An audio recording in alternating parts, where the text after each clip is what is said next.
Ngayong araw pala mga idol ay magluluto ako ng ulam para mamayang tanghali. Ayan, may isda ako mga idol.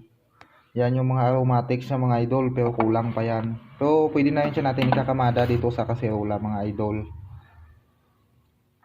For today's video, ganito ang lulutuin natin mga idol. Yan.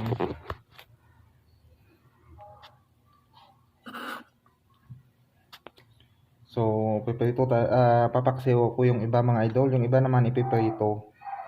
Bali, apat na, ayan. Bali, 8 piraso ito lahat mga idol, ayan o.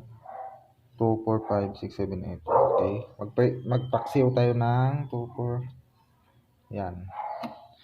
Papile natin muna mga loads, yan mga loads. Yan yung luya.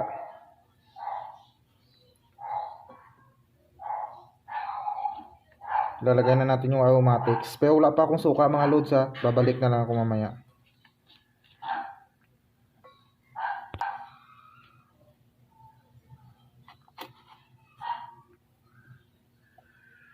So samahan pa natin yan ng ano. Ayan mga idol. Samahan ko pa yan ng gulay. Yan ang mga loads. Nakakamada na yan. So, ito yung pangprito mamaya. So yun na nga mga idol, andito na yung complete aromatics natin. So ilalagay na natin yung mga idol dyan no.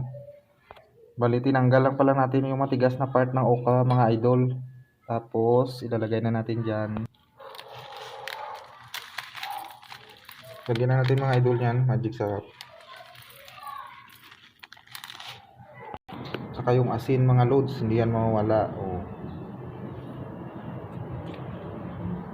Yung suka mga loads, ito mga loads oh.